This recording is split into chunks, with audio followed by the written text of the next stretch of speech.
Good morning, everyone. I'm Kishore Narayan. I'll be handling this chapter. This I'll be starting this new chapter. Currently pursuing my medical in Bhubaneswar, Odisha, and my all India rank in NEET was 854. So we'll get in with the lesson. Okay.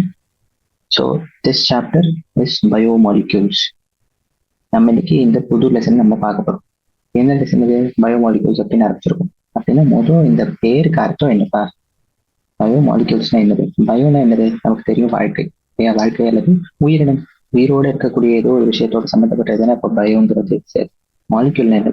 மாலிக்யூல்ங்கிறது அணுக்கள். அணுக்கள் அல்லது அணுக்களுடைய சின்ன சின்ன அணுனா ஆட்டம்னு வச்சுக்கோம். அப்ப அணுக்களுடைய சில அணுக்கள் எல்லாம் சேர்ந்து சின்ன சின்ன மாலிக்யூல்ஸ் உருவாக்கும் அப்படின்னு கேட்டிருக்கீங்க இல்லையா? அப்ப அதுதான். அப்போ உயிருள்ள பொருட்கள்ல, பொருள்னு சொல்லாம உயிருள்ள அல்லது உயிரினங்கள்ல, உயிரினத்துல நம்ம பார்க்கக்கூடிய அணுக்கள் என்னென்ன? இப்போ சில விட நீங்க வந்துட்டு உங்களுடைய மொத்த கெமிஸ்ட்ரி நீங்க எடுத்தீங்கன்னா பீரியாடிக் டேபிள் அப்படின்னு பெருசா ஒண்ணு இருக்கும்.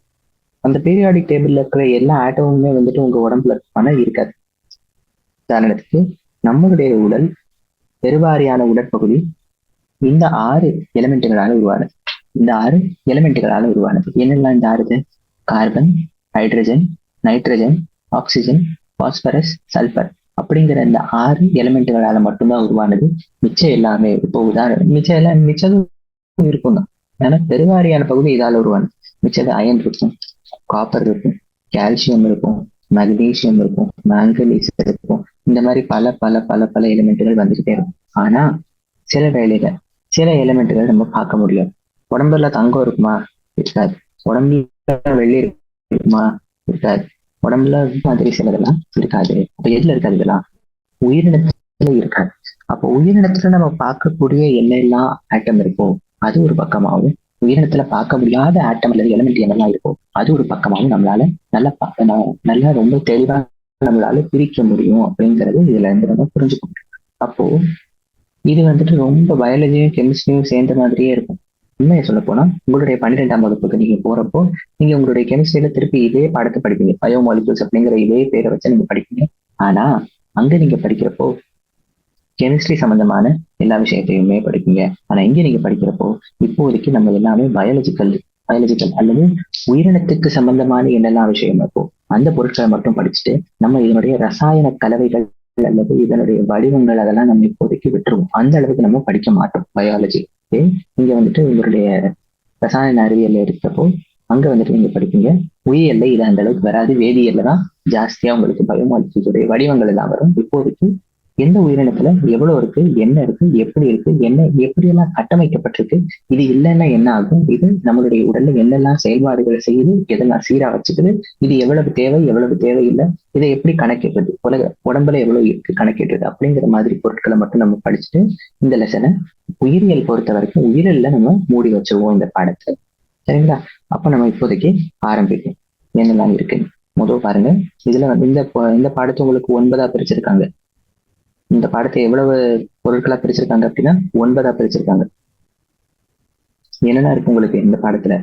அனாலிசிஸ், அதாவது இதுல என்னெல்லாம் வருது, உடல்ல இருக்கிற இந்த இந்த உயிரினத்தை கட்டமைக்கக்கூடிய இந்த அணுக்கள் என்னெல்லாம் இருக்கு அப்படிங்கிறது அதுதான் அனாலிசிஸ். அதை ஆரம்பிக்கும். அதுக்கு அடுத்து மெட்டபாலைட்ஸ். மெட்டபாலிசம் என்னப்பா? நம்மளுடைய உடம்புல நடக்கிற எல்லா ரசாயன சேர்க்கைகளுடைய கலவையும் மெட்டபாலிசம் அப்படின்னு சொல்லுவோம். நம்ம உடல்ல நடக்கிற எல்லா ரசாயன சேர்க்கையினுடைய கலவையை தான் நம்ம மெட்டபாலிசம்னு சொல்லுவோம். இந்த ரசாயன சேர்க்கைகள் எல்லாம் இல்லைன்னா நம்ம உடலால சரியான அளவுல எவ்வளவு சேவை செய்யணுமோ அந்த செயல்பாடுகள் எல்லாம் நம்ம உடலால செய்ய முடியாது. அப்படின்னா இந்த ரசாயன கலவைகள் எல்லாமே சேர்ந்து இருந்தாதான் நம்மளுடைய உடலால சரியான அளவுல செயல்பட முடியும், பயன்பட முடியும். அப்போ இந்த ரசாயன கலவைகளுடைய கூட்டு எல்லாத்தையுமே நம்ம என்னன்னு சொல்றோம் அப்படின்ட்டு மெட்டபாலிசம் அப்படின்னு சொல்றோம். அப்போ இந்த மெட்டபாலிசம்ங்கிறத வச்சு பார்த்தோம்னா இந்த மெட்டபாலிசம்ல ரசாயன கலவைகள் இருக்கு.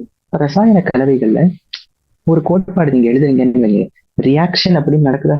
இந்த ரியாக்ஷன்ல முற்பகுதியிலையும் பிற்பகுதியிலையும் ரெண்டு விதமான பொருட்கள் இருக்கும் இல்லையா? அதாவது ரசாயனங்கள் 2 விதமான ரசாயனங்கள். இப்போ உதாரணத்துக்கு ஹைட்ரஜனும் ஆக்சிஜனும் இந்த 2 தானே சேர்ந்து தண்ணி உருவாக்குது. ஹைட்ரஜனும் ஆக்சிஜனும் 2மே சேர்ந்து என்ன செய்யுது? நம்மளுடைய உடல்ல இல்ல இயற்கையில நீர் உருவாக்குது. அப்ப இந்த தண்ணி உருவாகணும்னா ஹைட்ரஜனும் ஆக்சிஜனும் கலக்குதா? அப்போ இது ஒரு கலவை, இது ஒரு ரசாயன கலவை, இது ஒரு ரசாயன சேர்க்கை, இது ஒரு ரசாயன கூட்டு கோட்பாடு அப்படின்னு சொல்லலாமா? அப்போ இந்த ஒரு பக்கத்துல இருக்க ஹைட்ரஜன் ஆக்சிஜன், இன்னொரு பக்கத்துல இருக்க தண்ணி, இந்த எல்லாமே நம்மளுடைய உடல் சம்பந்தமா இருக்கிறப்போ, நம்மளுடைய உடல் சம்பந்தமான எல்லா கலவைகளையுமே இது இதுக்கு அடிப்படையா இருக்கிறப்போ, இந்த பொருட்கள் எல்லாத்தையுமே இடதுபுறத்துல இருக்கிறதையும் வலதுபுறத்துல இருக்கிறதையும் நம்ம என்ன சொல்லுவோம் அப்படின்னா மெட்டபாலைட்ஸ் அப்படின்னு சொல்லுவோம். மெட்டபாலைட்ங்கிறது என்னது? நம்மளுடைய உடல்ல இருக்கக்கூடிய பொருட்கள். இந்த பொருட்கள் ரசாயன கலவைகள்ல ஈடுபட்டிருக்கும். இந்த பொருட்கள் ரசாயன கலவைகள்ல ஈடுபட்டு இந்த பொருட்கள் ரசாயன கலவையினுடைய என்ன சொல்லலாம், ரசாயன கலவையினால உருவாகலாம், இல்லது இந்த பொருட்கள் எல்லாமே சேர்ந்து இன்னும் சில பொருட்களை உருவாக்கலாம். இந்த பொருட்கள் சேர்ற பொருட்களும் சரி, உருவாகிற பொருட்களும் சரி, எல்லாத்தையும் நம்ம மெட்டபாலைட்ஸ் அப்படின்னு சொல்லுவோம். சரிங்களா? அதுக்கடுத்து bio macro molecules. Bio macro molecules. பயோனா என்னது? உயிர். மேக்ரோனா பெரிய. மாலிக்யூல்னா என்னது? மாலிக்யூல். அப்போ நம்ம ஒரு உயிரினத்துல பார்க்கக்கூடிய பெரிய பெரிய மாலிக்யூல்ஸ். அப்ப சின்ன மாலிக்யூல்ஸ் எதுவும் பார்க்க முடியுமாப்பா? சின்ன மாலிக்யூல்ஸ் நம்ம என்னெல்லாம் பார்க்கலாம் அப்படின்னா, கார்பன் டை ஆக்சைடு. நம்ம நம்ம சுவாசிச்சதுக்கு அடுத்து நம்ம வெளியே விடுற அந்த காத்து ஒரு சின்ன மாலிக்யூல், அது கார்பன் டை ஆக்சைடு.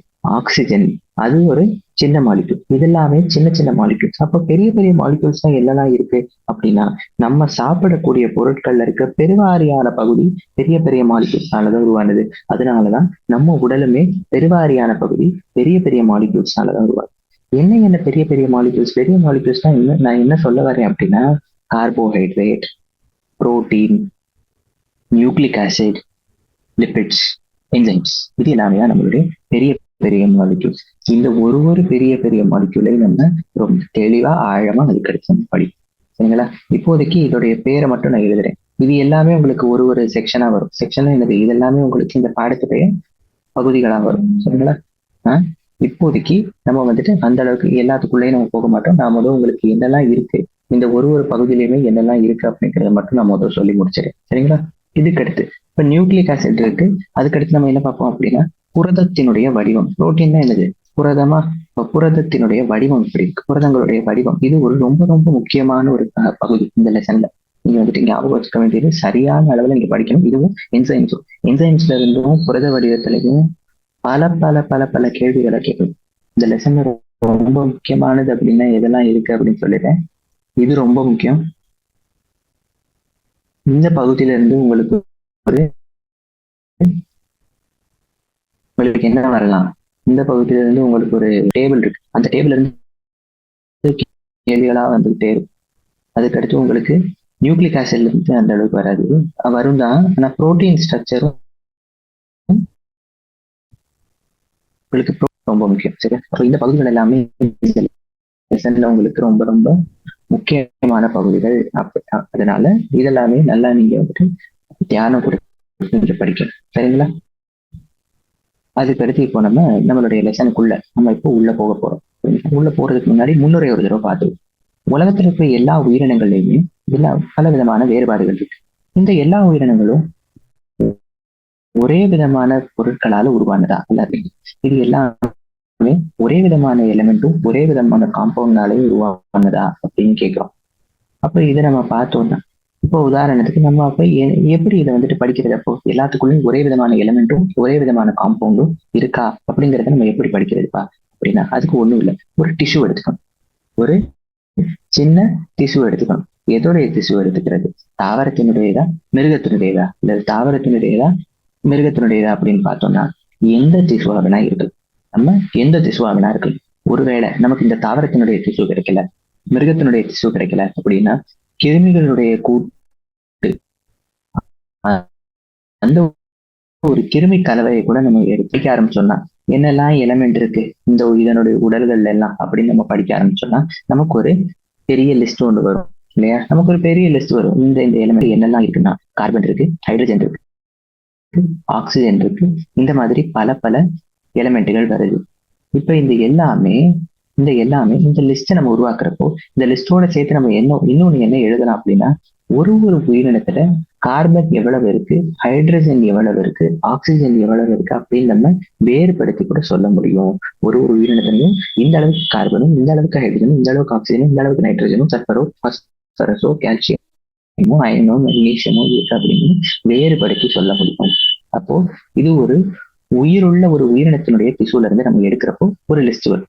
இதே லிஸ்ட் நம்ம கொண்டு போய் இந்த நம்மளுடைய மண்ணுன்னு இல்லை, மண்ணுன்னு சொல்றதை விட நம்ம வந்துட்டு நம்மளுடைய பூமியில இருந்து பூமிக்கு அடியிலுக்கு ஏதோ ஒரு நம்மளுடைய பூமியில வந்துட்டு பல படிமங்கள் இருக்கு இல்லையா, ஏதோ ஒரு படிமத்துல இருந்து நம்ம வந்துட்டு கொஞ்சம் மண்ணையோ ஒரு கலவையோ எடுத்து நம்ம வந்துட்டு அதுக்குள்ள என்னெல்லாம் எலமெண்ட் இருக்கு அப்படின்னு பார்த்தோம். அதாவது உயிரில்லாத பொருட்கள் உள்ள என்னெல்லாம் இருக்கு அப்படின்னு பார்த்தோம். ஒரு கல்லுனே எடுத்துக்கோ, ஒரு கல்லுனா என்னெல்லாம் எலமெண்ட் இருக்கு அப்படின்னு பார்த்தோம். அல்லது நம்ம வந்துட்டு பூமியை தோன்றப்ப நமக்கு தங்கம் கிடைக்கலாம், வெள்ளி கிடைக்கலாம், மெக்குரி கிடைக்கலாம், பாதரசம் கிடைக்கலாம். இதெல்லாம் நம்மளுடைய உடம்புல கிடைக்கல. அப்ப என்ன அர்த்தம்? ரெண்டுலையுமே வித்தியாசங்கள், பல வித்தியாசங்கள் நம்ம எடுக்கணும். ஆனா முக்கியமா சொல்ல போனா உயிருள்ள பொருட்கள்ல இருக்கிற எல்லா எலிமெண்ட்டுகளும் உயிரில்லாத அந்த பூமியினுடைய கலவையில இருக்கிற அந்த எல்லா எலிமெண்ட்டுகளும் ஒண்ணுதான். எல்லா எலிமெண்ட்டுகளும் இருக்கும் தான். கார்பன் உயிருள்ள பொருள்ல இருக்கா? இருக்கு. ஹைட்ரஜன் இருக்கா? இருக்கு. ஆக்சிஜன் இருக்கா? இருக்கு. நைட்ரஜன் இருக்கா? இருக்கு. அப்ப என்னதான் பிரச்சனை அப்படின்னா, என்ன பிரச்சனை அப்படின்னு கேட்டீங்கன்னா, எந்த அளவுல இருக்கு, உயிருள்ள பொருள்ல கார்பன் எவ்வளவு இருக்கு, ஹைட்ரஜன் எவ்வளவு இருக்கு அப்படின்னு பார்த்தோம்னா, அதையே நம்ம தூக்கி கொண்டு போய் உயிரில்லாத அந்த மட்கலவையில போய் பார்த்தோம்னா அங்க எவ்வளவு இருக்கு அப்படின்னு நம்ம பார்த்தோம் அப்படின்னா நிறைய வித்தியாசங்களை நம்மளால பார்க்க முடியும் அப்படின்னு சொல்ல வராங்க. இந்த வித்தியாசங்கள்லாம் இருக்கிறதுனாலதான் நம்ம வந்துட்டு உயிருள்ள பொருட்கள்ல மட்டும் என்ன விதமான மாலிக்யூல்ஸ் இருக்கு அப்படின்னு நம்ம ஆழமா படிக்க போறோம். சரிங்களா? இப்போ நம்ம ஆரம்பிப்போம். 9.1 இருந்து நம்ம ஆரம்பிக்க போறோம். 9.1 தான் நம்மளுடைய அனாலிசிஸ்னா என்னது? அனாலிசிஸ் முக்கியமா சொல்ல போனா ஆராய்ச்சி. என்ன ஆராய்ச்சிங்க? நம்ம வந்துட்டு என்ன ஆராய போறோம்னா, இந்த உயிருள்ள இந்த திசுக்குள்ள என்னெல்லாம் எலிமெண்ட்டுகள் இருக்கு அப்படின்னு நம்ம ஆரம்பிக்க போறோம். அப்படின்னு நம்ம ஆராய போறோம். அப்ப இதுக்குள்ள என்னெல்லாம் எலிமெண்ட் இருக்கு? பயோ அனாலிசிஸ் அப்படின்னு சொல்லுங்க. இந்த பயோ அனாலிசிஸ்ங்கிறது என்ன இருப்பா? அதாவது அனாலிசிஸ் ஆஃப் லிவிங் டிஷ்யூ.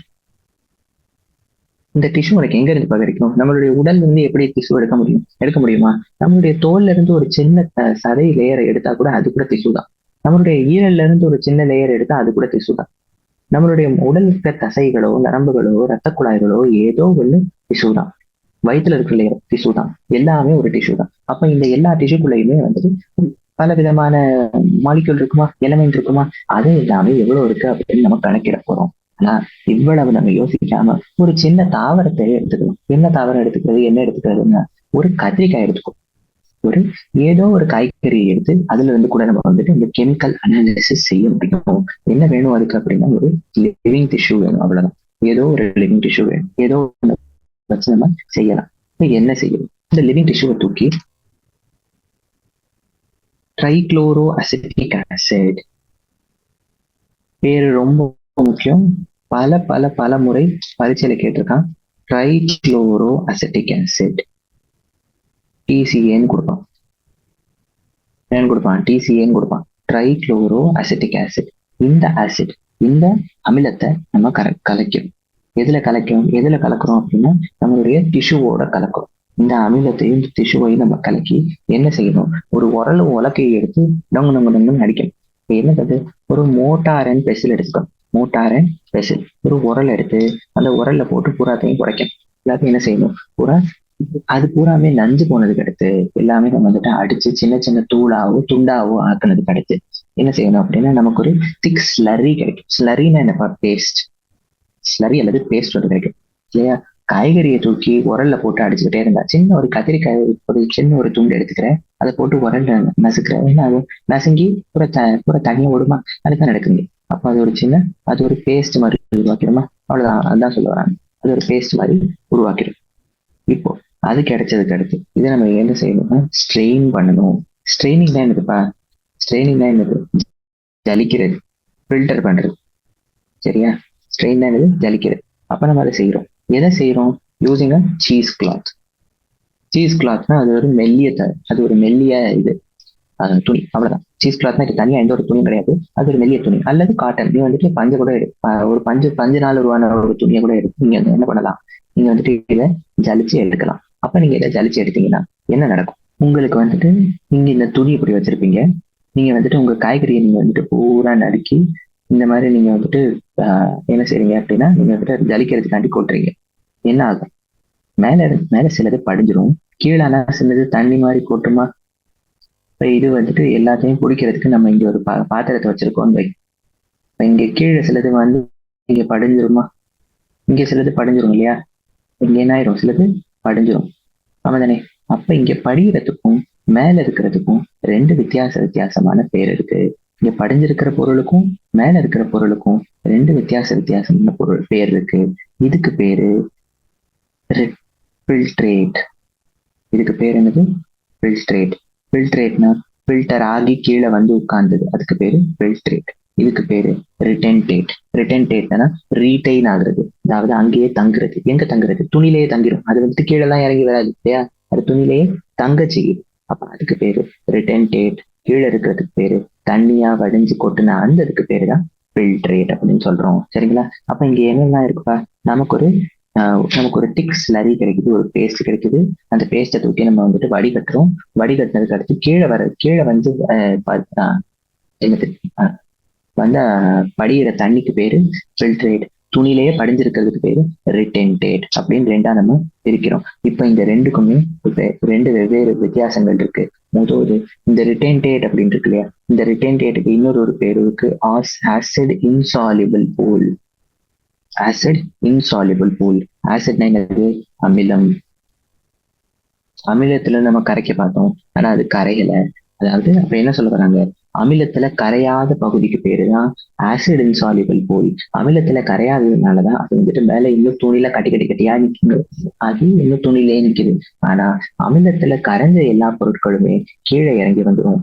கீழே இறங்கி வந்ததுக்கு அடுத்து அது என்ன ஆயிரும் அப்படின்னா பூராது தண்ணியா இறங்கி வந்துருது அப்படின்னு நம்ம பாக்குறோம். அப்ப மேல இருக்கிறதுக்கு பேரு ஆசிட் இன்சாலிபிள் பூல், கீழே இருக்கிறதுக்கு பேரு ஆசிட் சாலிபிள் பூல். இங்க நம்ம என்ன ஆசிட் பயன்படுத்திருக்கோம் அப்படின்னா ட்ரைக்ளோரோ அசிட்டிக் ஆசிட பயன்படுத்தியிருக்கோம்.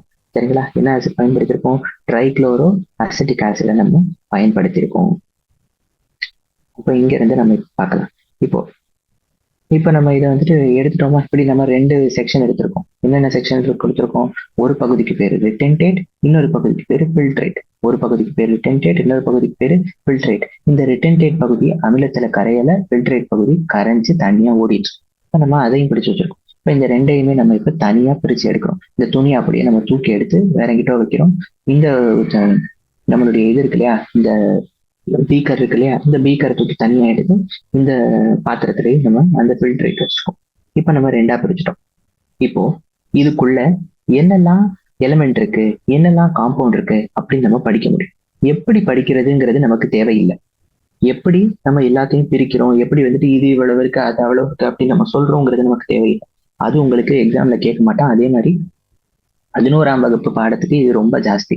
அதனால எப்படி வந்துட்டு நீங்க இந்த ரிட்டன்டேட்ல இருக்கிற கார்பன் அளவு எவ்வளவு, ஹைட்ரஜன் அளவு எவ்வளவு அப்படின்லாம் உங்களுக்கு யாரும் கேட்க மாட்டாங்க. அது கேட்பாங்க, ஆனா எப்படி அதை நீங்க கண்டுபிடிக்கிறீங்க அப்படிங்கறத உங்களுக்கு யாரும் கேட்க மாட்டாங்க. அதனால ஏன்னா உங்களுக்கு வந்துட்டு 11ஆவது பாடம் தான், 11ஆம் வகுப்பு பாடம் தான். அதனால இதெல்லாம் வந்துட்டு எவ்வளவு எப்படி இதை கணக்கிடுறது அப்படிங்கிறதுலாம் ரொம்ப அட்வான்ஸ்டா இருக்கும். அந்த அளவுக்கு நமக்கு தேவையில்லை. இதெல்லாம் பெரிய பெரிய ஆராய்ச்சியாளர்கள் சொல்றது நம்ம பண்ண தேவையில்லை. அதனால ரொம்ப சுலபமா இப்போதைக்கு பார்த்தோம்னா என்ன இருக்கு எவ்வளவு இருக்கு அப்படிங்கறத மட்டும் பார்த்து நம்ம விட்டுருவோம். இப்போதைக்கு அப்ப என்ன சொல்லலாம் அப்படின்னா, நம்ம இதை செய்கிறப்போ எல்லா காம்பவுண்டுகளையும் தனித்தனியா பிரிச்சு அந்த எல்லாத்தையும் பல டெக்னிக்கலால பல திறன்களால நம்ம எல்லாத்தையுமே பிரிச்சு எடுத்து அதுக்கடுத்து ஒரு லிஸ்ட் உருவாக்குறோம். அந்த லிஸ்ட்ல இந்த அளவுக்கு இருக்கு, அது அந்த அளவுக்கு இருக்கு அப்படின்னு நம்ம சொல்ல முடியும். அப்போ இந்த மாதிரி நம்ம அனாலிசிஸ் செய்கிறப்போ நமக்கு வந்துட்டு இந்த காம்பவுண்டுகள்லாம் இருக்கு, இந்த எலிமெண்ட்டுகள் எல்லாம் இருக்கு அப்படின்னு நம்ம சொல்றப்பவே நம்ம என்ன செய்ய முடியும்னா அதனுடைய மாலிகுலர் வடிவத்தை நம்ம கண்டுகொள்ள முடியும். மாலிகுலர் கோட்பாட்டை கூட கண்டுகொள்ள முடியும். இந்த ரெண்டையும் கண்டுபிடிக்கிறதுக்கு கூட நமக்கு வாய்ப்பு இருக்கு. உதாரணத்துக்கு நம்ம வந்துட்டு தண்ணியே எடுத்துக்கிறோம். தண்ணியில வந்துட்டு பார்த்துட்டோம், 2 ஹெச் இருக்குப்பா, ஒரு ஆக்சிஜன் இருக்குப்பா அப்படிங்கிற வரைக்கும் நம்ம வந்துருச்சு. சரியா? இப்ப இதுல இருந்தே நம்ம சுலபமா என்ன சொல்லிடலாம்? தண்ணீருடைய கோட்பாடு H2O அப்படின்னு சொல்லிடலாமா? இதுதான் நான் சொல்ல வரேன். உங்களுக்கு வந்து நீங்க சுலபமா என்ன செய்ய முடியும் அப்படின்னா ஃபார்முலாவை உங்களால கண்டுபிடிச்சிட முடியும் அப்படின்னு சொல்ல வரேன். இப்ப ஃபார்முலா கண்டுபிடிச்சிட்டீங்கன்னா அதுல இருந்து நீங்க என்ன பண்ணிக்கலாம்? சரி, தண்ணி இப்படி இருக்கா, சரி H2O வந்துருச்சு, அப்ப இதோடைய ஸ்ட்ரக்சர் எப்படிதான் இருக்கணும்? ஓ இங்கிட்டு ஒரு ஹெச் இங்கிட்டு இன்னொரு ஹெச் இங்கிட்டு ஏன் இப்படி ரெண்டுமே இப்படி இங்கிட்ட இங்கிட்ட வந்திருக்கு? ஏன் இந்த மாதிரி இப்படி வர முடியல? இப்படியும் வரலாம் தானே, ஆனா ஏன் அப்படி வரல? உங்களுக்கு விடை உங்களுக்கு வந்துட்டு கெமிஸ்ட்ரியில இருக்கும். இந்த இடத்துல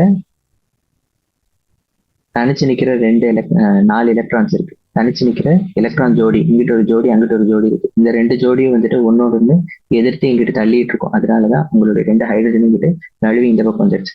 சரிங்களா? இது இப்போதைக்கு கெமிஸ்ட்ரி தேவையில்லை நமக்கு. அப்போ all the carbon compounds that we get from living tissues. இப்போ உயிருள்ள எல்லாத்துலயுமே என்ன பாக்குறோம் அப்படின்னா கார்பன் இருக்கதான் செய்யும். கார்பன் இல்லாம இருக்கவே இருக்காது. கார்பன் இல்லாம என்ன எப்படி இருக்காது? இருக்கவே இருக்காது. எல்லாத்துலயுமே கிட்டத்தட்ட எல்லாத்துலயுமே கார்பன் இருக்கும். ஆனா இந்த உயிருள்ள இதை தவிர்த்து சில இன்ஆர்கானிக் காம்பவுண்ட்ஸும் இருக்கதான் செய்யும். என்ன சொல்ல வராங்க அப்போ, ஒரு லிவிங் டிஷ்யூல ஆர்கானிக்கும் இருக்கும், இன்ஆர்கானிக்கும் இருக்கும். கார்பன் இருக்கக்கூடிய அர்த்து கிரஸ்டை எடுத்து நம்ம அதுல சோதனை செஞ்சோம்னா அந்த பரிசோதனையில நமக்கு வந்துட்டு இன்ஆர்கானிக் தான் கிடைக்கும். இன்ஆர்கானிக் தான் பெரும்பாலும் கிடைக்கும். தண்ணிங்கிறது இன்ஆர்கானிக், தண்ணி இன்ஆர்கானிக். ஆனா அது நம்மளுடைய உயிருள்ள உடல்ல இருக்கு இல்லையா? அப்போ இருந்தாலும் அப்போ அது இருக்க முடியும். உன்னோட ஒரு லிவிங் ஒரு உயிரினத்துக்குள்ள இன்ஆர்கானிக்கும் இருக்கலாம், ஆர்கானிக்கும் இருக்கலாம். ஆனா நம்ம வந்துட்டு பூமியுடைய ஒரு சின்ன பகுதியை நம்ம தோண்டி எடுத்து பார்த்தோம்னா அதுல வெறும் இன்ஆர்கானிக் மட்டும் தான் நமக்கு புலப்படும். அப்போ ஸ்லைட்லி நம்ம வந்துட்டு இப்ப என்ன செய்யறோம் அப்படின்னா, இப்ப நம்ம என்ன செய்ய போறோம் அப்படின்னா, நம்ம எப்படி இதை வந்துட்டு சொல்ல முடியுது இதுக்குள்ள இன்ஆர்கானிக் இருக்கு இதுக்குள்ள இன்ஆர்கானிக் இல்லை அப்படின்னா இப்ப நம்ம இன்னொரு டிஷ்யூ எடுத்துக்கிறோம். இது ஒரு டிஃபரெண்ட் அனாலிசிஸ். இது என்ன அனாலிசிஸ் அப்படின்னா இது ட்ரையிங் அனாலிசிஸ். என்ன செய்யறோம், ஒரு டிஷ்யூ எடுத்துக்கிறோம், அதோடைய வெயிட் பார்க்குறோம். வெயிட் 1, வெயிட் என்ன வருது அப்படின்னா உதாரணத்துக்கு சொல்லுவோம் 10 கிராம் வெயிட் இருக்கு அப்படின்னு சொல்லி. அதுக்கடுத்து அதை பூரா நம்ம காய்க்கிறோம், பூரா காய்ச்சி எடுத்துரும். எப்படி காய்ச்சி எடுத்துருவோம்னா பூரா எரிக்கிறோம். ஃபுல்லா எரிச்சதுக்கு அடுத்து அதுல என்ன வரும்பா, கடைசியில என்ன இருக்கும், சாம்பல் இருக்குமா, ஆஷ் வருமா. அந்த ஆஷை மட்டும் எடுத்து அதோடைய வெயிட்டை திருப்பி பார்க்கிறோம். அதோடைய வெயிட் எவ்வளவு வருது அப்படின்னு பார்த்தா உதாரணத்துக்கு அதோடைய வெயிட் என்ன வருது அப்படின்னா ஒரு 7 கிராம் அப்படின்னு வச்சுக்கோம். இப்போ மிச்சதெல்லாம் எங்க போச்சு? நீ எரிச்சாலும் எரிக்காட்டியும் எல்லாம் சாம்பலாச்சும் வரணும் தானே. அப்ப அந்த சாம்பல் வெறும் 7 கிராம் தான் இருக்கு, நீ ஆனா எடுத்தப்போ 10 கிராம் இருந்துச்சு. அப்ப மிச்சம் எங்க போச்சு? வேர் இஸ் த ரிமைனிங் அப்படின்னா அது நமக்கு என்ன ஆயிடுச்சு, அதுதான் நமக்கு தண்ணியா வந்துருச்சு. நம்மளுடைய தண்ணி பூரா வேப்பரைஸ் ஆகி, வேப்பரைஸ் எனக்கு காத்துக்குள்ள மாறி இது என்ன ஆயிடுச்சு அப்படின்னா நம்மளுடைய தண்ணியுடைய ஸ்டேட் மாறிடுச்சு, தண்ணியுடைய திறன் மாறி அது என்ன ஆயிடுச்சு அப்படின்னா பூரா கலந்துருச்சு, நம்மளுடைய காத்தோட கலந்துருச்சு. வாட்டர் எல்லாமே வாட்டர் வேப்பர் ஆயிடுச்சு. அப்ப அது எவ்வளவு போயிருக்கு? அப்போ 3 கிராம் போச்சா? அப்ப என்ன பாக்குறோம், நம்ம ஒரு டிஷ்யூக்குள்ள 3 கிராம் தண்ணி இருந்திருக்கு. ஒரு டிஷ்யூக்குள்ள எவ்வளவு இருந்திருக்கு? 3 கிராம் தண்ணி இருந்திருக்கு. அப்ப இதுல இருந்தே நம்ம சொல்லலாம், என்ன சொல்லலாம், இந்த விஷயத்த நம்ம உங்களுக்கு வந்துட்டு ஊர்ஜிதப்படுத்துறதுக்காண்டி தான் நான் சொன்னேன். அதாவது ஒரு லிவிங் டிஷ்யூல ஆர்கானிக்கும் இருக்கலாம், இன்ஆர்கானிக்கும் இருக்கலாம் அப்படிங்கறது சொல்றதுக்காண்டி தான் இதை நம்ம காட்டணும். என்ன சொல்ல வரும், ஒரு லிவிங் டிஷ்யூலயே இன்ஆர்கானிக்கும் இருக்கதான் செய்யுது அப்படிங்கிறத நம்ம இதுல இருந்து புரிஞ்சுக்க முடியும். சரிங்களா? இப்ப இதுக்குள்ள இருக்கிற இந்த சாம்பல்ல அப்ப என்னெல்லாம் தான் சாம்பல். அப்போ ஒரு விஷயம் புரியுது நமக்கு நல்லா, சாம்பல்ல என்ன இல்லை, தண்ணி இல்லை. இந்த சாம்பல் அப்ப என்னெல்லாம் தான் அப்படின்னா கால்சியம், மேக்னீசியம், இது போன்ற இன்ஆர்கானிக் எலிமெண்ட்ஸ் ஜாஸ்தியா இருக்கும். பாஸ்பேட்டும் இருக்கலாம், சல்பேட்டும் இருக்கலாம். இதெல்லாமே ஆசிட் சாலிபிள்லையும் பார்க்கலாம், இன்சாலிபிள்லையும் பார்க்கலாம் அப்படின்னு சொல்ல வராங்க. சரியா? ஆனா நம்ம இப்போ முழுசா நம்ம பார்த்தோம்னா இந்த டேபிள நல்லா பார்த்துக்கோங்க. ஹைட்ரஜனுடைய அளவு பூமியில எவ்வளவு இருக்கு, உடல்ல எவ்வளவு இருக்கு? பூமியில 0.14% தான் இருக்கு, 0.14% தான் இருக்கு. ஆனா இங்க 0.5% இருக்கு. கார்பனுடைய அளவு உலகத்துல ரொம்ப கம்மியா, அதாவது பூமியில ரொம்ப கம்மியா இருக்கு. ஆனா உயிரணுக்குள்ள இந்த உயிரில எவ்வளவு இருக்கு? 18.5% இருக்கு. ஆக்சிஜன் எவ்வளவு இருக்கு? 46.6% இருக்கு. நான் உடல்ல 65% இருக்கு. இந்த மாதிரி உங்களுக்கு வந்துட்டு முழுசா உங்களுக்கு பெரிய டேபிள் மாதிரி கொடுத்துருக்கான். உங்களுக்கு கேட்கறது கார்பன், ஹைட்ரஜன், ஆக்சிஜன் பரிச்சையில வரலாம், மிச்சம் எதுவுமே வராது. எல்லாம் மிச்சம் எதுவுமே வராது. அதே மாதிரி பூமியில எல்லாத்தையும் விட ஜாஸ்தி எது இருக்கு அப்படின்னா ஆக்சிஜன் இருக்கு. பூமியில எல்லாத்தையும் விட ஜாஸ்தி எது இருக்கு? ஆக்சிஜன் இருக்கு. நம்மளுடைய உடல்ல எது ரொம்ப எல்லாத்தையும் விட ஜாஸ்தியா இருக்கு? ஆக்சிஜன் இருக்கு. 2வதா எது ஜாஸ்தியா இருக்கு பூமியில? சிலிகான் இருக்கு. இதே உடல்ல கார்பன் இருக்கு. மறந்துடக்கூடாது, இது பரீட்சையில வரலாம். இதை நான் நடத்த போறது இல்லை. டேபிள் 9.2 உங்களுக்கு வந்துட்டு தெரிஞ்சிருக்கும், நீங்க வேதியியல்ல படிச்சிருப்பீங்க, அங்க நீங்க போய் பாத்துக்கலாம். சரிங்களா? இதெல்லாம் நான் சொல்லிக்க மாட்டேன். அப்ப நமக்கு வந்துட்டு இது போன்ற பல எலமெண்ட்டுகளும் காம்பவுண்டுகளும் நமக்கு வந்திருக்கா. இப்ப இந்த காம்பவுண்டுகள்லாம் இவ்வளவு இருக்கு அவ்வளவு இருக்கு அப்படின்னு நம்ம பூரா நம்ம ஒரு லிஸ்ட்டை போட்டு எழுதிட்டோம். அது எப்படி எழுதுறோங்கிறதும் நம்ம வந்துட்டு பார்க்க போறது இல்லை, அதுவும் நமக்கு அந்த அளவுக்கு அவசியம் கிடையாது. ஆனா இப்போதைக்கு நம்மளால எழுத முடியும் அப்படிங்கறது மட்டும் நீங்க தெரிஞ்சுப்போம். இப்ப இது இங்க இருந்தா நம்ம வேதியியல் ஆரம்பிச்சு இங்க நம்ம அனாலிசிஸ் பண்ணோம். அனாலிஸ் பண்ணதுக்கு அடுத்து இங்க வந்து இந்த ரெண்டு ஃபிராக்ஷனுமே சரி, ஒரு விஷயம் நம்மளால கவனிக்க முடியும், ஃபங்க்ஷனல் குரூப்ஸ் மாறுபடும்.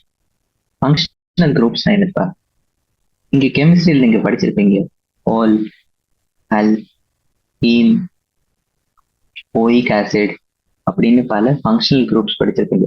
அமிலமா இருக்கலாம், அல்லது அதுல இருக்க ஆல்கஹாலா இருக்கலாம், ஒரு ஆல்டிஹைடா இருக்கலாம், ஒரு கீட்டோனா இருக்கலாம், எஸ்டரா இருக்கலாம், ஈத்தரா இருக்கலாம், இல்லையா? அப்படி பல ஃபங்க்ஷனல் குரூப்ஸ். அப்ப அதெல்லாம் நம்ம வந்துட்டு இந்த நம்ம பிரிச்ச இந்த ரெண்டு ரிட்டன்டேட்லயும் ஃபில்ட்ரேட்லயும் நம்மளால இந்த ஃபங்க்ஷனல் குரூப்ஸ் எல்லாம் பார்க்க முடியும். ஆல்டிஹைட் தெரியலாம், கீட்டோன் தெரியலாம், அல்லது பென்சீன் ரிங் தெரியலாம். இப்படி பல பல காம்பவுண்டுகளை நம்மளால பார்க்க முடியும். அப்ப இதெல்லாம் வச்சு நம்ம ஒரு உயிரினத்தினுடைய பெர்ஸ்பெக்டிவ்ல பார்த்தோம்னா, ஒரு உயிரினத்தினுடைய அடிப்படையில நம்ம பார்த்தோம்னா நமக்கு என்ன தெரியுது அப்படின்னா, இந்த எல்லாத்தையுமே நம்ம பலதரப்பட்ட விஷயங்களா பிரிக்க முடியும், பலதரப்பட்ட பகுதிகளா, சின்ன சின்ன பிரிவினைகளா நம்மளால பிரிக்க முடியும். எப்படி பிரிக்கணும் அப்படின்னா, முக்கியமா நம்ம பிரிக்கக்கூடியது அமினோ ஆசிட்ஸா பிரிக்கிறோம், ஃபேட்டி ஆசிட்ஸா பிரிக்கிறோம், நியூக்ளியோடைட்ஸா பிரிக்கிறோம், கார்போஹைட்ரேட்ஸா பிரிக்கிறோம். இந்த 4 விதமான பிரிவினைகள் தான் இங்க பார்த்துட்டு. அமினோ ஆசிட்ஸ்னா என்னது? புரதம் எப்படி உருவாகுது? ஒரு புரதம் எப்படி இருக்கும்? புரதத்தினுடைய வடிவம் எப்படி இருக்கும்? இப்படி இருக்கும். உண்மையை சொல்ல போனா நம்ம பார்க்கக்கூடிய எல்லா ஒரு உயிரினத்துக்குள்ள இருக்கக்கூடிய எல்லா காம்பவுண்டுகளுடைய வடிவமும் இப்படிதான் இருக்கும். சின்ன சின்ன முத்துக்களை கோர்த்து ஒரு ஹாரத்துல மாட்டி வச்ச மாதிரி, சரியா? சின்ன சின்ன முத்துக்களை கோர்த்து எப்படி இருக்கு? ஒரு ஹாரத்துல மாட்டி வச்ச மாதிரி இருக்கு. இப்போ இந்த ஒரு முத்தையும் நம்ம என்ன பேர் வச்சு சொல்லணும்னா மோனோமர் அப்படின்னு சொல்லுவோம்.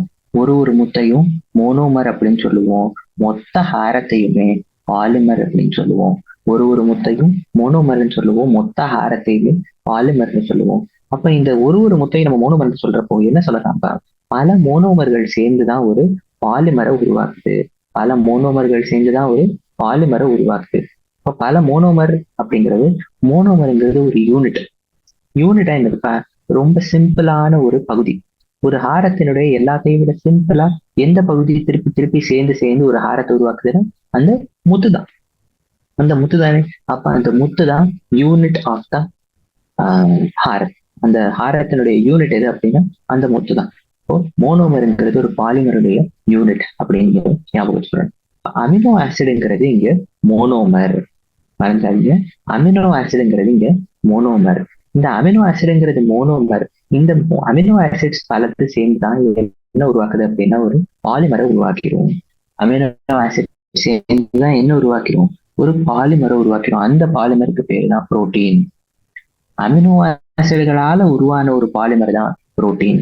அதாவது பல அமினோ ஆசிட்ஸை இப்படி நீ லைனா கோர்த்து நிக்க வச்சேன்னா அதுதான் என்ன ஆயிடும் அப்படின்னா ஒரு புரோட்டீனா மாறிடும். Amino acids are organic compounds containing an amino group and acidic group. நம்ம இங்க பார்த்தோம் ஃபங்க்ஷனல் குரூப் இருக்கு. அமினோ ஆசிட்ல என்னென்ன ஃபங்க்ஷனல் குரூப் இருக்குன்னா ஒரு அமினோ குரூப்பும் இருக்கு, ஒரு அசிடிக் குரூப்பும் இருக்கு. அமினோ குரூப்னா என்னப்பா? NH2 வேதியியல்ல வரும், இப்போதைக்கு வராது. NH2. அசிடிக் குரூப் என்னது? COOH. இந்த ரெண்டுமே ஒரே கார்பன்ல இருந்துச்சுன்னா மறந்துடவே கூடாது. ரெண்டுமே இருக்கலாம், தனித்தனி கார்பன்ல இருந்தா அது அமினோ ஆசிட் கிடையாது.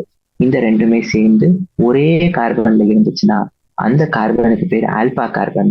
அந்த அமினோ ஆசிட் பேர் alpha amino acid. Amino acids R organic compounds. அதுல ஒரு அமைன் குரூப் இருக்கும், அசிடிக் குரூப் இருக்கும், ஒரே கார்பன்ல ரெண்டுமே இருக்கும். அந்த கார்பனுக்கு பேர் ஆல்பா கார்பன். இந்த மொத்த வடிவத்திற்கு பேரும் ஆல்பா அமினோ ஆசிட். அப்ப இதை பார்த்தோம்னா நமக்கு இது ஒரு மீத்தேன் மாதிரியே இருக்கா?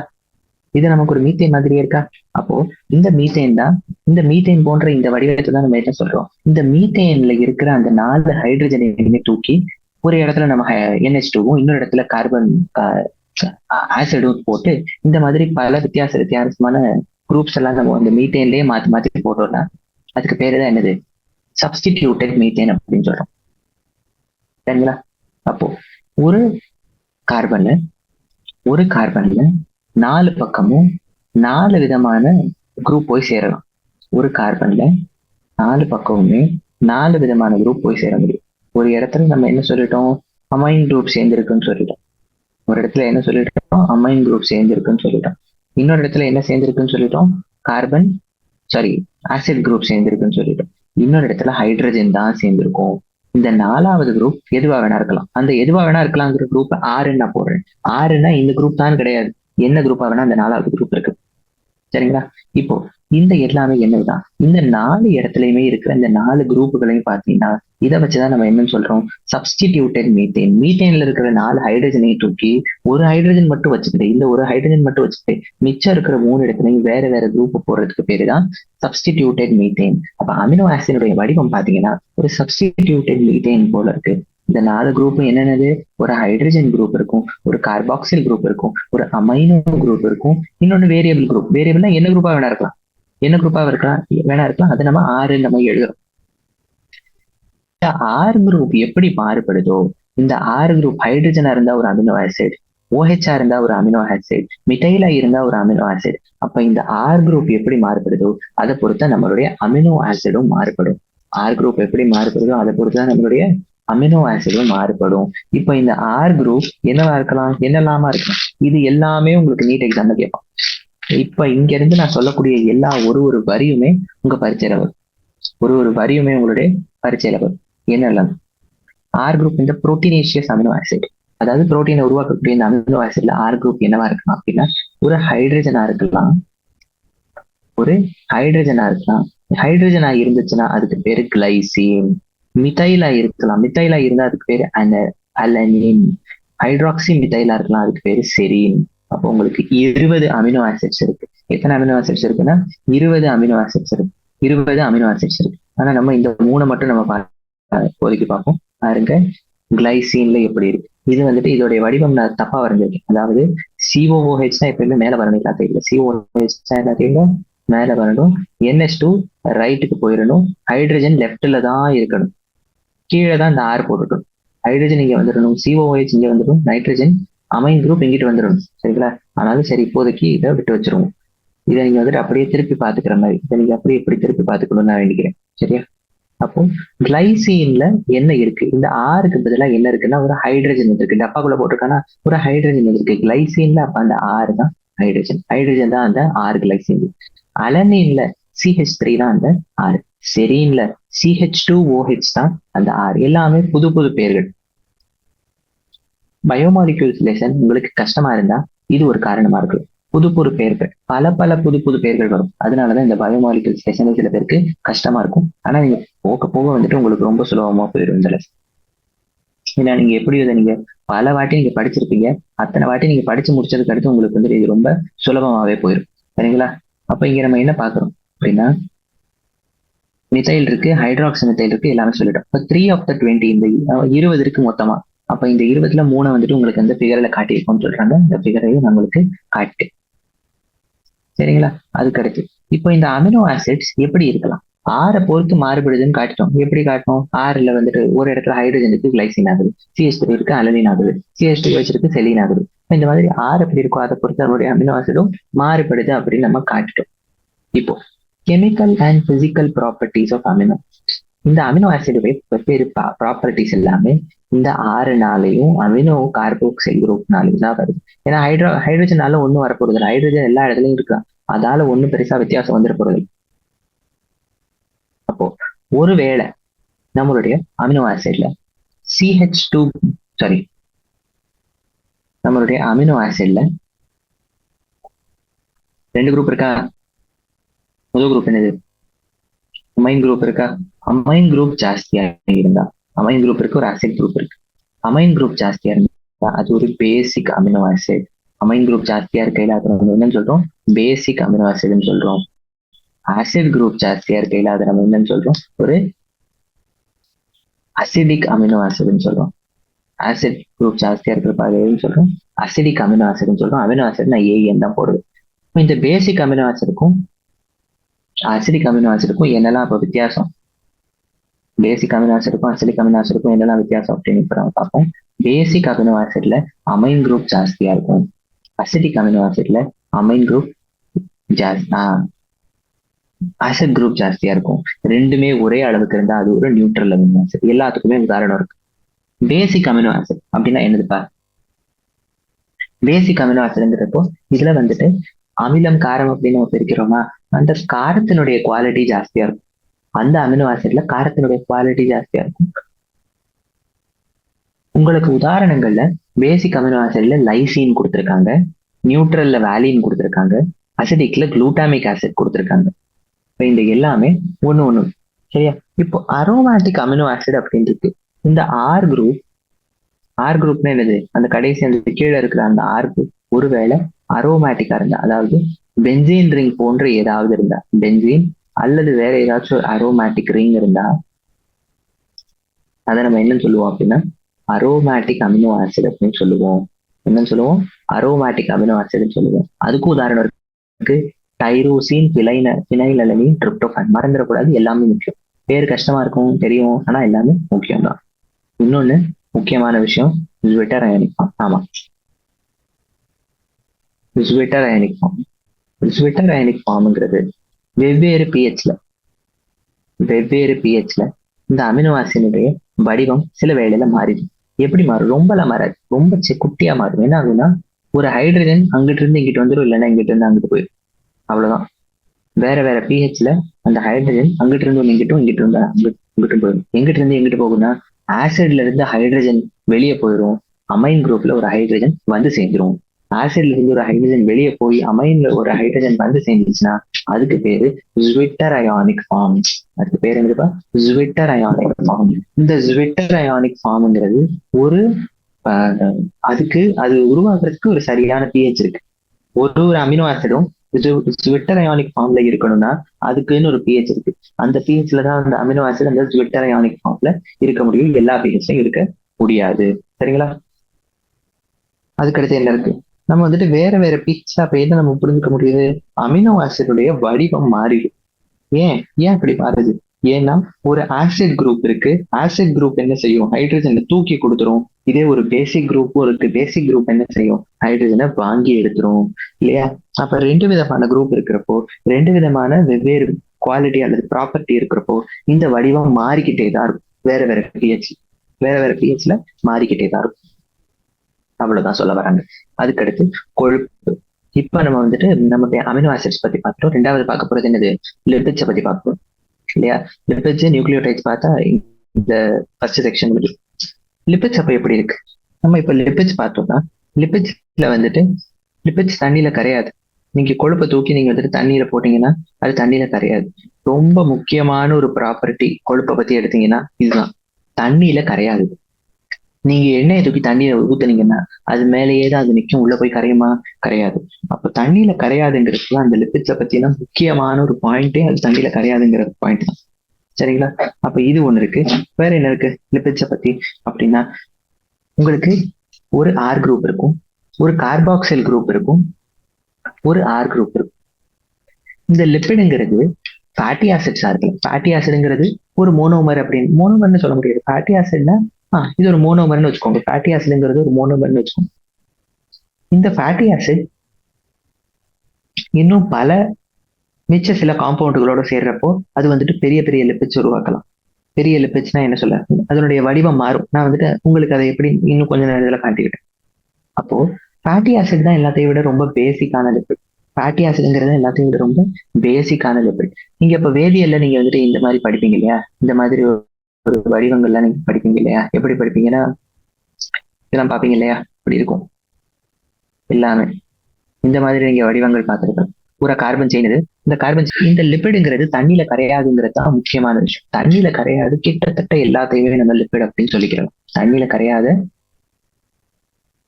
கிட்டத்தட்ட எல்லாத்தையுமே நம்ம லிப்பிட் அப்படின்னு சொல்லிக்கிறலாம். அப்போ இந்த ஆர் குரூப்னா என்னது? இந்த கார்பாக்சில் குரூப்போட சேர்ந்திருக்கிற இந்த ஆர் குரூப், இந்த மொத்த விஷயத்தையும் நம்ம ஆர் அப்படின்னு சொல்றோம். சரியா? இந்த மொத்த பொருளையும் நம்ம ஆறுன்னு சொல்றோம். இந்த ஆறு எப்படி இருக்கலாம்? ரொம்ப சிம்பிளான ஒரு மிதைலா இருக்கலாம், அல்லது இட்டைலா இருக்கலாம், அல்லது இன்னும் பல பல பல பல கார்பன்கள் சேர்ந்த ஒரு பெரிய கூட்டா கூட இருக்கலாம், ஒரு பெரிய செயினா கூட இருக்கலாம். உதாரணத்துக்கு பால்மிட்டிக் ஆசிட் அப்படிங்கிற ஃபேட்டி ஆசிட்ல 16 கார்பன் இருக்கு. நம்ம 16ன்னு சொல்றப்போ கார்பாக்சில் கார்பனையும் சேர்த்துருவோம். அப்ப ஆர் குரூப்ல எத்தனை இருக்கும்? 15 தான் இருக்கும். அதோட சேர்ந்து கார்பாக்சில் கார்பன்னா இதுதான் கார்பாக்சில் கார்பன், இதுதான் கார்பாக்சில் கார்பன். அந்த கடைசியில இருக்க சிஓஹெச்ல இருக்க கார்பன் தான் கார்பாக்சில் கார்பன். அந்த கார்பாக்சில் கார்பன்லயும் இருக்கிறத சேர்த்தா 16 வரும். ஆர் குரூப்ல 15 இருக்கும். அராக்கிடோனிக் ஆசிட் எடுத்தோம்னா 20 கார்பன் இருக்கும். இப்போ அதோடைய செயின்ல 19 இருக்கும். சிஓஹெச் 1, அதனால 20 கார்பன் வருது. சரியா? அப்ப இது ஒண்ணு. எத்தனை கார்பன் இருக்குங்கிறத பத்தி நம்ம ஃபர்ஸ்ட் பார்த்துருவோம். எதெல்லாம் பார்க்குறோம் அப்படின்னா, எத்தனை கார்பன் இருக்கு, நம்பர் ஆஃப் கார்பன்ஸ். அதுக்கடுத்து நம்ம என்ன விஷயம் பார்ப்போம் அப்படின்னா, நம்ம அதுக்கடுத்து பார்க்கக்கூடியது சேச்சுரேஷன். சேச்சுரேஷன் பார்ப்போம். சேச்சுரேஷன் பார்ப்போம். அதுக்கடுத்து ட்ரைஎசைல் கிளிசரைட்ஸ் பார்ப்போம். அது இன்னும் கொஞ்ச நேரத்துல வந்துடுறேன். ட்ரைஎசைல் கிளிசரைட்ஸ் கொஞ்ச நேரத்துல வந்துடுறேன். அதுக்கடுத்து கடைசியில நீங்க பார்க்க போறது மெல்டிங் பாயிண்ட் வச்சு பிரிக்கிறது. லிப்பிட்ஸை நீங்க இப்படிதான் படிப்பீங்க. ஃபர்ஸ்ட் எத்தனை கார்பன் இருக்கு, எத்தனை கார்பன் இருக்குங்கிறது நம்ம 2 உதாரணம் பார்த்தோம். பால்மெட்டிக் ஆசிட்ல 16, அப்புறம் வேற என்ன இருக்கு, பால்மெட்டிக் ஆசிட்ல 16, நம்மளுடைய அராக்கிடோனிக் ஆசிட்ல 20 இருக்கு அப்படின்னு பார்த்துட்டோம். சேச்சுரேஷன் என்ன? டபுள் பாண்ட் இருக்கா இல்லையா, டபுள் பாண்ட் இருக்கா இல்லையாங்கிறது தான் சேச்சுரேஷன். டபுள் பாண்டோ ட்ரிபிள் பாண்டோ வந்துச்சுன்னா அது அன்சாச்சுரேட்டட் அப்படின்னு சொல்லுவாங்க.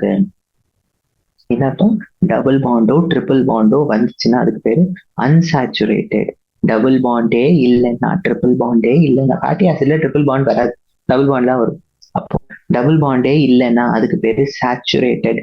டபுள் பாண்ட் இருந்தா அதுக்கு பேரு அன்சாச்சுரேட்டட். டபுள் பாண்டே இல்லாட்டி சேச்சுரேட்டட், டபுள் பாண்ட் இருந்தா அன்சாச்சுரேட்டட். அப்ப இந்த இடத்துல நான் இங்க வரைஞ்சு கொடுத்துருக்கிற இது ஒரு சேச்சுரேட்டட் ஃபேட்டி ஆசிட்.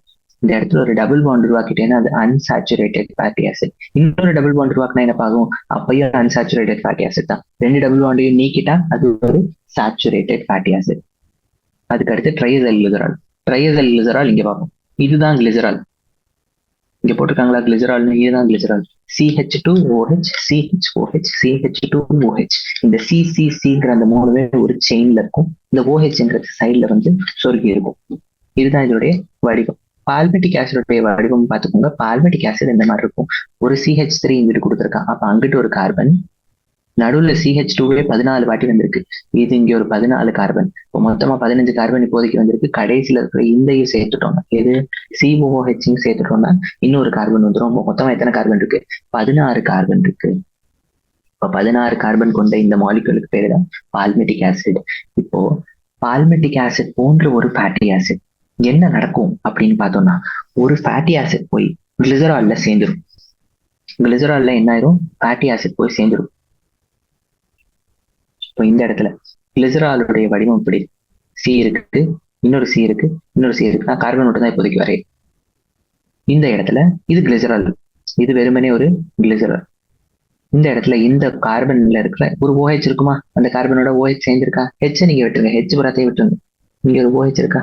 அந்த OH தூக்கி போட்டுட்டு இந்த இடத்துல ஒரு ஃபேட்டி ஆசிட் வந்து உட்கார்ந்தா, அந்த OH தூக்கி போட்டுட்டு இந்த இடத்துல ஒரு ஃபேட்டி ஆசிட் வந்து உட்கார்ந்தா அதுக்கு பேரு மோனோகிளிசரைடு. இன்னொரு OH இருக்கு, இந்த OHையும் தூக்கி போட்டுட்டு இன்னொரு ஃபேட்டி ஆசிட் வந்து உட்கார்ந்தா அதுக்கு பேரு டைகிளிசரைடு. இதையும் தூக்கி போட்டுட்டு இன்னொரு ஃபேட்டி ஆசிட் வந்து உட்கார்ந்தா அதுக்கு பேரு ட்ரைகிளிசரைடு. அவ்வளவுதான். இதுக்கு 3 வெவ்வேறு பேர்கள் இருக்கு. முதல் இருக்கிறதுக்கு பேரு மோனோகிளிசரைடு. மோனோகிளிசரைடுனா என்னப்பா? ஒரு கிளிசரால் ஒரு ஃபேட்டி ஆசிட், ஒரு கிளிசரால் ஒரு ஃபேட்டி ஆசிட், அதுக்கு பேரு தான் மோனோகிளிசரைடு. ஒரு கிளிசரால்ல 2 ஃபேட்டி ஆசிட், அதுக்கு பேரு டைகிளிசரைடு. ஒரு கிளிசரால்ல 3 ஃபேட்டி ஆசிட் வந்து ஒட்டி இருந்துச்சுன்னா ட்ரைகிளிசரைடு. 4 ஃபேட்டி ஆசிட் வந்து உட்கார்ந்தா என்ன அர்த்தம்? 4 ஃபேட்டி ஆசிட் வந்து உட்காரவே முடியாது. ஏன்? ஏன்னா 3 தான் இருக்கு. இந்த இடத்துல பாருங்க, உங்களுக்கு இங்க ரொம்ப தெளிவா கொடுத்துருக்கான். இந்த COOH இருந்த அந்த ஒரு ஹெச்சும் இங்க இருந்த OHும் வெளியே போயிடும். CH2 கிளிசரால்ல இருந்த அந்த OHும் ஃபேட்டி ஆசிட்ல இருக்கிற COOHோட ஹெச்சும் ரெண்டுமே சேர்ந்து வெளியே போய் தண்ணி உருவாக்கிட்டு இந்த இடத்துல இது வந்து எப்படி ஒட்டிக்கிறோம். அப்போ இங்க ஒரு R1 கொண்ட ஒரு ஃபேட்டி ஆசிடும், R2 கொண்ட ஒரு ஃபேட்டி ஆசிடும், R3 கொண்ட ஒரு ஃபேட்டி ஆசிடும் வந்திருக்கு. இந்த 3 ஃபேட்டி ஆசிடும் சேர்ந்திருக்கப்போ இதை நம்ம என்ன சொல்றோம்? ட்ரைகிளிசரைடு அப்படிங்கிற பெயர்னால நம்ம இதை வழங்குறோம். சரிங்களா? அதுக்கடுத்து அதுக்கடுத்து எதை பார்க்க போறோம் அப்படின்னா fats and oils. Fats and oils, ஃபேட்னா கொழுப்பு, ஆயில்னா எண்ணெய். ரொம்ப சுலபம். மெல்டிங் பாயிண்ட், அதாவது எப்போ ஒரு படிவம், எப்போ ஏதோ ஒரு பொருள் வந்துட்டு தன்னுடைய திடத்திறன்ல இருந்து திரவத்திறனுக்கு மாறுது அப்படிங்கிறது தான் மெல்டிங் பாயிண்ட். ஒரு திடமான பொருள் எப்ப திரவமா மாறுது அப்படிங்கிறது தான் மெல்டிங் பாயிண்ட் இல்லையா? சாலிட் லிக்விடா மாறுறது, அதுதான் மெல்டிங் பாயிண்ட். எண்ணெயில கம்மியா இருக்கும் அப்படின்னா என்ன அர்த்தம்? ரொம்ப சுலபமாவே திரவமா மாறிடும், ஆனா கொழுப்புல ஜாஸ்தியா இருக்கும். அதாவது அதை வந்துட்டு திரவமா மாத்துறதுக்கு நீ இன்னும் வந்துட்டு நீ சூடுபடுத்த, அதுக்கு பேரு தான் திரவமா மாறுறது. அதுதானே, எவ்வளவுதானே. இப்போ மெல்டிங் பாயிண்ட்ங்கிறது எண்ணெயில கம்மியா இருக்கும். அதனாலதான் எண்ணெய், நீ வந்துட்டு நீ பார்த்தனா குளிர்காலத்துல கூட எண்ணெய் வந்துட்டு திரவமா தான் இருக்கும். ஆனா நம்மளுடைய வெண்ணெய் அப்படித்தானா, கோடை காலத்துல கூட வந்துட்டு ரொம்ப சிரமப்பட்டு தான் அது வெண்ணெய் ஆகும், அது பூரா உருகி போகும் இல்லையா? அப்ப பட்டர்ங்கிறது ஒரு ஃபேட். இதே எந்த விதமான எண்ணெயுமே ஒரு ஆயில் தான். ஒரு ஜிஞ்சலி ஆயில், ஒரு சன்ஃபிளவர் ஆயில், ஜிஞ்சலி ஆயில், ஏதோ ஒரு எண்ணெய், கடலை எண்ணெய், நல்லெண்ணெய், எல்லாமே ஆயில்ல வரும். கடைசியில பாஸ்போலிபிட் இருக்கு. பாஸ்போலிபிட்ங்கிறது லிபிடோட ஏதோ ஒரு பகுதியில பாஸ்பரஸ் வந்து சேர்ந்திருக்கும். லிபிடோட ஏதோ ஒரு பகுதியில பாஸ்பரஸ் வந்து சேர்ந்திருக்கும். உதாரணம் உங்களுக்கு லெசித்தின் இருக்கு. லெசித்தின் எங்க இருக்கும் அப்படின்னா செல் மெம்பரேன்ல இருக்கும். சில வேளையில நர்வ்ஸ்ல இருக்கிற லிபிடும் வந்துட்டு ரொம்ப முக்கியமான பாஸ்போலிபிட்ஸா இருக்கும். சரிங்களா? அவ்வளவுதான். அதுக்கடுத்து இப்ப நம்ம நைட்ரஜன் பேசஸ் பத்தி பார்க்க போறோம். நைட்ரஜன் பேசஸ், 5 விதமான நைட்ரஜன் பேசஸ் நீங்க படிப்பீங்க biomolecules. Adenine, guanine, cytosine, uracil, thymine அப்படின்னு. இப்போ இதுக்கு நைட்ரஜன் பேஸ். நைட்ரஜன் பேஸ் என்னெல்லாம் இருக்கு? Adenine, guanine, cytosine, uracil, thymine, AgCUT. சரியா?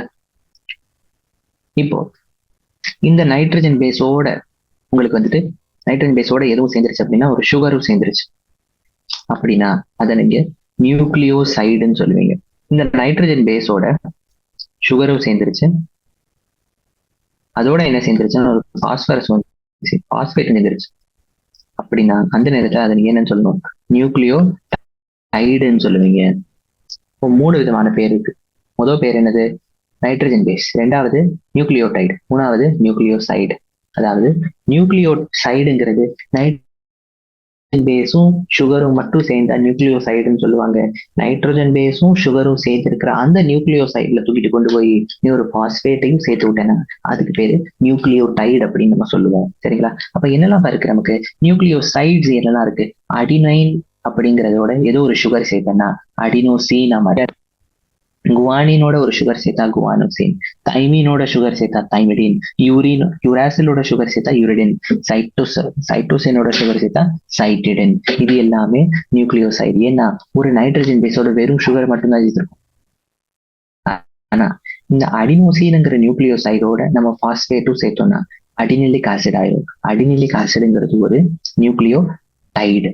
அடினிலிக் ஆசிட் ஆயிடும், தைமிடிலிக் ஆசிட் ஆயிரும், குவானிலிக் ஆசிட் ஆயிரும், யூரடிலிக் ஆசிட், சைட்டடிலிக் ஆசிட் அப்படிங்கிற நியூக்ளியோடைட்ஸ் ஆயிரும். இப்போ நியூக்ளிக் ஆசிட் அப்படி நீங்க எங்க கேள்விப்பட்டிருக்கீங்க? DNA, RNA. நியூக்ளிக் ஆசிட்ங்கிறது DNA, RNA. இந்த DNA, RNAக்குள்ள இருக்கிற இந்த நியூக்ளிக் ஆசிட் இருக்கு இல்லையா? இந்த நியூக்ளிக் ஆசிட் எல்லாமே எதனால உருவானது அப்படின்னா நம்மளுடைய இந்த DNA, RNA அப்படிங்கிற இந்த நியூக்ளிக் ஆசிட் இருக்கு. இந்த நியூக்ளிக் ஆசிட் எல்லாமே பாலிமர் அப்படின்னு எடுத்துக்கிட்டோம்னா இதோட மோனோமர்ஸ் தான் நியூக்ளியோடைட்ஸ். ஒரு முக்கியமான வரி இந்த இடத்துல நான் எழுத போறேன். Nucleotides are the monomers of nucleic acids. Nucleic ஆசிடுடைய மோனோமர் எது? நியூக்ளியோடைடு தான். நியூக்ளிக் ஆசிடுடைய மோனோமர் எது? நியூக்ளியோடைடு தான். அப்போ நியூக்ளிக் ஆசிடுங்கிறது என்னது? அது ஒரு பாலிமர். நியூக்ளியோடைடுங்கிறது தான் மோனோமர், மறந்துடக்கூடாது. சரிங்களா? அதுக்கடுத்து இப்போ DNA, RNAங்கிறது எல்லாமே வந்துட்டு வெறும் நியூக்ளியோடைடு மட்டும் தான் இருக்கும். இந்த DNA, RNAங்கிறது ஜெனட்டிக் மெட்டீரியல், அதை நம்ம அப்புறம் பார்ப்போம்.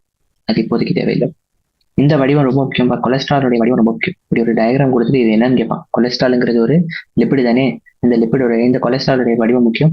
லெசித்தின் அப்படின்னு நான் சொன்ன இந்த பாஸ்போலிபிட் முக்கியம். இந்த இடத்துல ஒரு பாஸ்பரஸ் இருக்கும். இந்த கீழே இருக்கிற அந்த கார்பன்ல ஒரு பாஸ்பரஸ் அட்டாச் ஆயிருக்கக்கூடிய ஒரு ஃபேட்டி ஆசிட் இருக்கு. அது பாஸ்போலிபிட், அது ஒரு லெசித்தின். சரிங்களா? அதுக்கடுத்து நைட்ரஜன் பேசஸ்க்கே திருப்பி வருவோம். அடினைனுடைய வடிவம் இதுதான். இந்த அடினைன்ல இந்த அடினைனை தூக்கி இப்ப இந்த அடினைன் வந்துட்டு புல் வடிவம் கொடுக்கல, சின்ன கொடுத்துருக்கான். இந்த அடினைன்ல ஒரு ரைபோஸ் சுகர் சேர்க்கலாம். இப்படி 5 கார்பன் கொண்ட இந்த சுகருக்கு பேரு தான் ரைபோஸ் சுகர். 5 கார்பன் இங்க எல்லாம் இருக்கு, இங்க ஒரு கார்பன் இருக்கு, இந்த 4 புள்ளிலையும் ஒரு கார்பன் இருக்கு, இந்த இடத்துல ஒரு கார்பனும் 4 புள்ளிலையும் ஒரு கார்பனும் இருக்கு. இப்போ இதுக்கு பேரு ரைபோஸ் சுகர். இந்த ரைபோஸ் சுகரோட சேர்த்து அடினைனை நம்ம சேர்த்து கொடுக்கணும். அதுக்கு பேரு அடினோசின். அதுக்கு பேரு அடினோசின். இப்ப ஒரு பாஸ்பேட் குரூப்பையும் சேர்த்து விடுறப்போ அதுக்கு பேரு அடினெலிக் ஆசிட். அடினெலிக் ஆசிட்ங்கிறது நியூக்ளியோடைடு கொடுத்துருக்கானா, இது நியூக்ளியோசைடு கொடுத்துருக்கானா, இது நைட்ரஜன் பேஸ். குழப்பாம இருக்கணும். அடினைனுக்கு adenine, adenosine, adenylic acid. Guanine, guanosine, guanylic acid. Cytosine, cytidine, cytidylic acid. Uracil, uridylic acid. Sorry, uracil, uridine, uridylic acid. Thymine, thymidine, thymidylic acid. ரொம்ப முக்கியமான ஒரு விஷயம் நான் சொல்லிடுறேன் இந்த இடத்துலயே. டிஎன்ஏல அடினைனும் குவானினும் சைட்டோசினும் டிஎன்ஏல இருக்கும், ஆர்என்ஏல இருக்கும். தைமீனுங்கிறது வெறும் டிஎன்ஏல மட்டும்தான் இருக்கும். யுராசிலுங்கிறது வெறும் ஆர்என்ஏல மட்டும்தான் இருக்கும். தைமின் ஆர்என்ஏல இருக்காது, யுராசில் டிஎன்ஏல இருக்காது. ரொம்ப முக்கியம், சரியா? இந்த விஷயத்த மட்டும் மறந்துடக்கூடாது. தைமின் எங்க இருக்காது? டிஎன்ஏல. தைமின் ஆர்என்ஏல இருக்காது, டிஎன்ஏல மட்டும்தான் இருக்கும். யுராசில் டிஎன்ஏல இருக்காது, ஆர்என்ஏல மட்டும்தான் இருக்கும். சரிங்களா? இப்போ இப்போதைக்கு உங்களுடைய பயோமாலிகுல்ஸ் முக்கியமான பெருவாரின் ஒரு ரொம்பவே கடினமான ஒரு பகுதி இப்போதைக்கு முடிச்சிட்டோம். இப்போ மெட்டபலைட்ஸ் மட்டும் முடிச்சுட்டு அதுக்கு அடுத்து நம்ம மிச்சதை நம்ம நாளைக்கு பார்ப்போம். Primary and secondary metabolites. முதல் நிலை மெட்டபலைட், இரண்டாம் நிலை மெட்டபலைட் அப்படிங்கிறது. இந்த முதல் நிலை மெட்டபலைட் என்னதுப்பா? முதல் நிலை மெட்டபலைட்டுங்கிறது நம்ம வந்துட்டு ரொம்ப நமக்கு வந்துட்டு தெரிஞ்ச எல்லா வேதியியல் கோட்பாடுகள்லையும் கலவைகள்லையும் வரக்கூடிய எல்லா பொருட்களுமே தான் முதல் நிலை மெட்டபலைட்ஸ், அதாவது பிரைமரி மெட்டபலைட்ஸ். ஏன் இது பிரைமரி மெட்டபலைட்? ஏன்னா இதுக்குன்னு நம்ம உடல்ல ஒரு செயல்பாடு இருக்கு. இது இல்லைன்னா இந்த பிரச்சனை எல்லாம் வரும் அப்படின்னு நமக்கு தெரியும். தண்ணி நம்மளுடைய உடலுக்கு எவ்வளவு முக்கியம். அதுக்கு ஒரு வேலை இருக்கு. நம்ம உடல்ல தண்ணிக்கு ஒரு வேலை இருக்கு. தண்ணி இல்லைன்னா நம்ம ரொம்ப சிரமப்படுவோம், ரொம்ப கஷ்டப்படுவோம். அது நமக்கும் தெரியும்.